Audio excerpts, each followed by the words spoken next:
Ladies and gentlemen, this is a statement by Azimio-One Kenya coalition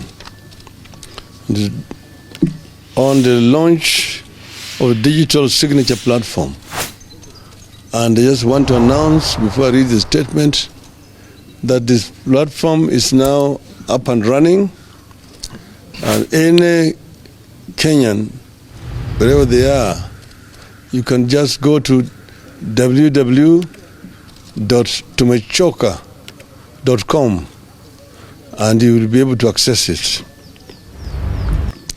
Last week, we announced the launch of a program of collecting signatures for the purposes of taking back the powers we delegated to our leaders. The exercise, which is ongoing, is meant to express the people's displeasure with Ruto and the raft of punitive, unfair, and unjust taxes that he has decided to impose on the people without the people's consent. This is part of the campaign of resistance, the civil disobedience and citizens' actions that we have decided to pursue to force Ruto and his regime to respect and listen to the people. The Finance Act 2023 clearly exposed the fact that our leaders have decided to take instructions from the executive, and the executive has decided to pursue its own wishes, regardless of what the people feel or say. Both the legislature and the executive have ganged up against the people, and the people have been left on their own. In return, the people have decided, rightly, to gang up against the executive and the legislature. The people have decided to invoke Article 1 of the Constitution.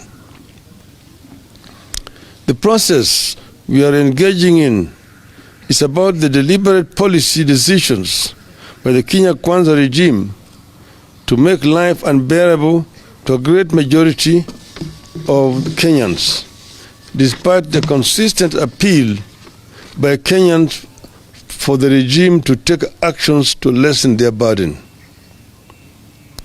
The digital platform we have unveiled today is complementary to all other efforts and platforms, including civil disobedience, tax boycotts, and defiance that are meant to compel the regime to repeal the Finance Act 2023 and take deliberate steps to lower the cost of living.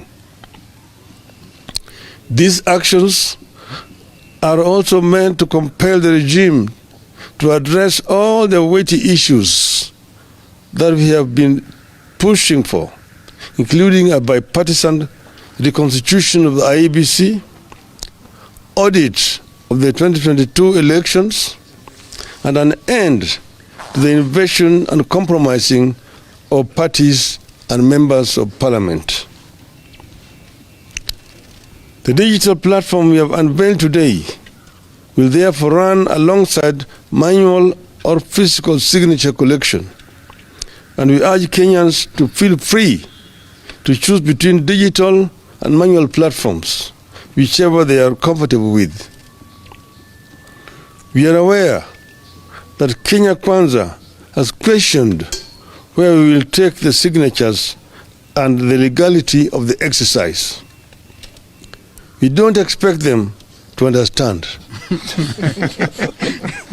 They don't understand the people's power as at now, but with the time, they will do. But they need to understand, we will not take it to the Kenya Kwanza IBC or their compromised parliament. We take this early opportunity to thank the 1.2 million people who have signed so far. We appeal to more people to come out and append their signatures to this historic undertaking. Note that 1.2 million people have signed this far. As we launch this, our citizens' engagement forums that we started in Kamukunji last week will continue. And Kamukunji will not be confined to Nairobi. As the people demonstrated last week, Kamukunji will be everywhere and anywhere across the country where Kenyans gather in the name of justice and well-being. We sincerely thank the people who turned out and spoke loudly, boldly, and fearlessly in Western, Coast, Central, Nyanza, Rift Valley, Northeastern, and of course, Nairobi last week. Eastern. And Eastern. Sorry. We take note that in the course of our otherwise peaceful activities across the country, Kenya Kwanza responded with live bullets and killed people in various parts of the country. In Nairobi, there was an attempt to assassinate the Right Honorable Raila Odinga, yours truly.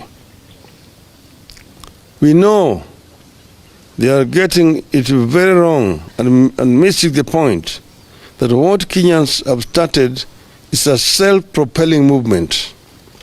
It has never been and will never be about an individual. Just like the assassination of Martin Luther King Jr. or the detention of Nelson Mandela did not stop the march for civil rights and freedom in the USA and South Africa, and that of Mahatma Gandhi in India.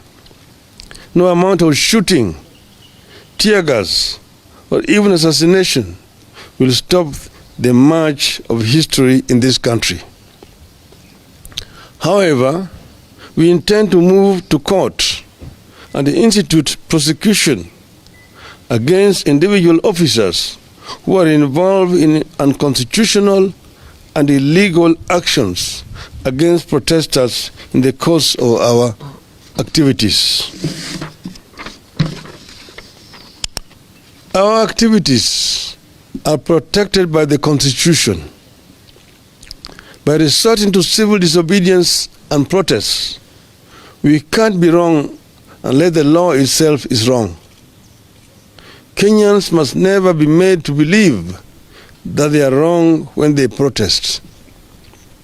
We therefore ask Kenyans to film, photograph, and record all those police officers who shoot at or in any other way hurt protesters in the course of our activities.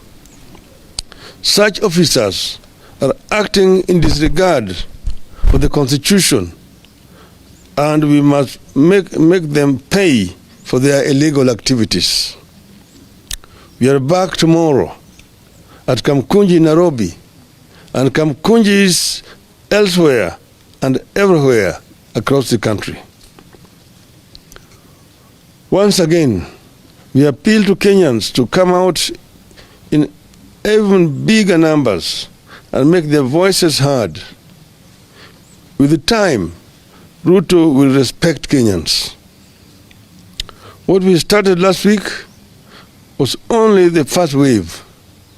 Tomorrow, we must return with an even greater force and in greater numbers. And we must keep doing this until Ruto listens and respects Kenyans.